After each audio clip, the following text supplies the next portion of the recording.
বানাবো মটন কষা। তো দেখো এখানে মটনটা ম্যারিনেট করে রেখেছি, হলুদ লবণ আর একটু টক দই আর একটু ঝাল লঙ্কার গুঁড়ো দিয়ে আমি এটা ভালো করে ম্যারিনেট করে রেখে দিয়েছি। এটা 10 মিনিট এরকম করে রেখে দেবো। মাটনের যে তেলটা এটা আমি আলাদা করে রেখেছি, কারণ এটা কষানোর সময় দেবো না। কষানোর সময় দিলে কি হয়, এটার তেলটা বেরিয়ে আসে, আর এইটা কষানোর পরেই যখন ঝোল দেবো তখন এটা দিয়ে দেবো। এখানে নিয়ে নিয়েছি আর রসুন বাটা। এখানে নিয়ে নিয়েছি একটা বড় সাইজের পেঁয়াজ আর একটা দেড়খানা পেঁয়াজ নিয়ে নিয়েছি। এখানে নিয়ে নিয়েছি ধনে জিরে শুকনো লঙ্কা আদা বাটা। এখানে নিয়ে নিয়েছি ছোট ছোট দুটো আলু ছোট ছোট মিডিয়াম সাইজে, এটা 4 টুকরো করে হয়েছে। এবার আমি কড়াইটা বসিয়ে দিয়েছি। কড়াইটা গরম হতে দেবো। কড়াইটা গরম হয়ে গেছে, তেলটা দিয়ে দেবো।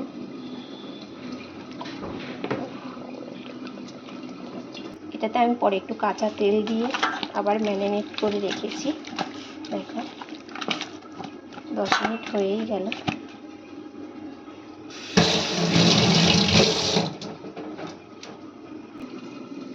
এবার আমার এই কাটা পেঁয়াজগুলো আমি ভালো করে লাল লাল করে ভেজে নেব।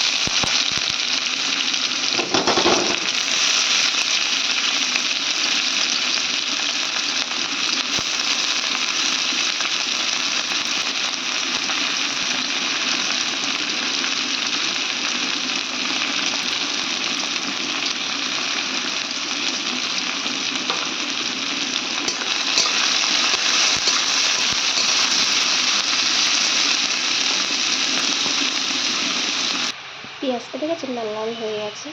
এবার রসুন বাটাটা দিয়ে দেবো। রসুন বাটাটা এরকম লাল লাল করে ভেজে নিতে হবে।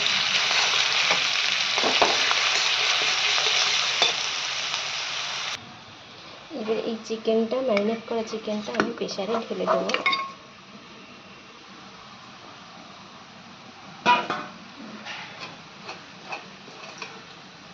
আর দিয়ে দেবো এই ভাজা পেঁয়াজগুলো।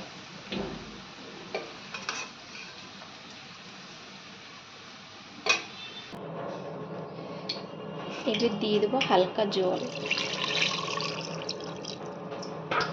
ভালো করে নেড়ে নেব।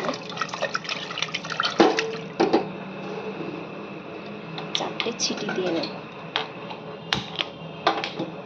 4টে ছিটি দিয়ে নিতে হবে। এবার আমি মাটনের আলুগুলো ভেজে নেব।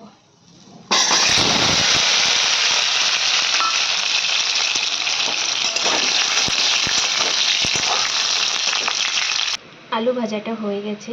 এবার বসিয়ে দিয়েছি কড়াইটা আবার বসিয়ে দেবো। আলু ভাজার তেলটা দিয়েই আমি মাটনটা করে নেব।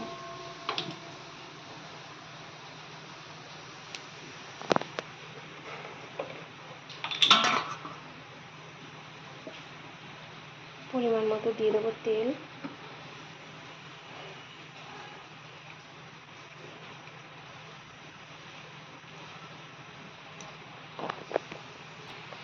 ফোড়নে দিয়ে দেবো শুকনো লঙ্কা, দুটো তেজপাতা আর দিয়ে দেবো গোটা জিরে।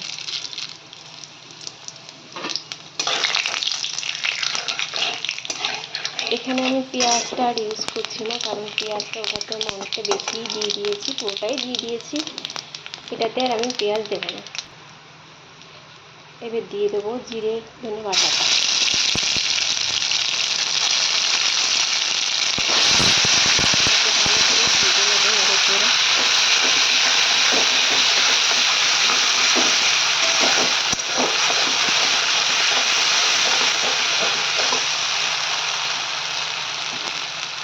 মাটনটায় নুন হলুদ মাখিয়ে রেখেছিলাম, ওই জন্য এখানে আমি অল্প পরিমাণে হলুদ ব্যবহার করব।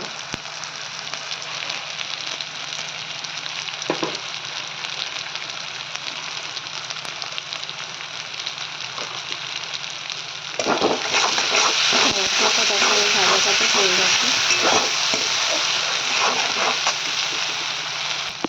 মিক্সি ধোয়া যে জলটা, সেই জলটা দিয়ে মশলা করেছিল।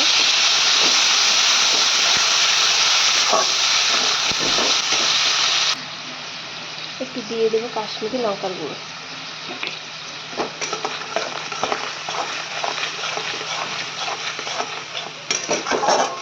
আমার মশলাটা হয়ে এসছে, তেল ছেড়ে দিয়েছে। এমন একটা ছাঁকনির সাহায্যে আমি চিকেনটা মাটনটা তুলে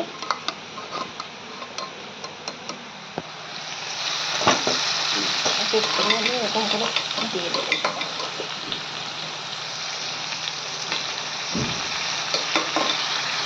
এবার মটন সিদ্ধ করার যে জলটা সেটা আমি রেখে দিয়েছি, কারণ এটা আমি ঝোল দেওয়ার সময় এটাই দিয়ে দেবো, আর আলাদা করে আমি আর জল ইউজ করব না। এটাকে আমি ঢেকে আলুটা দিয়ে দিয়েছি, কারণ মাংসটা প্রেসারে দিয়েছি এবং একটা সিদ্ধ হয়ে গেছে। এটাকে আমি কিছুক্ষণ ঢেকে কষিয়ে নেবো 10 মিনিট। আমার মাটনটা পুরোপুরি কষানো হয়ে গেছে। এইবার আমি দিয়ে দেবো ঝোলটা, যে ঝোলটা আমি প্রেসারে সিটি দিয়ে রেখেছিলাম সেই ঝোলটাই দিয়ে দেবো। আলুটা তুলে রেখেছিলাম, কারণ আলুটা ঝোলের সাথে মিশে গেলে না ভালো লাগে না, ওই জন্য তুলে রেখেছিলাম। এখন আস্তে আস্তে আঁচ দিয়ে ঢেকে রান্না করলে আলুটা এমনিতেই গলে যাবে।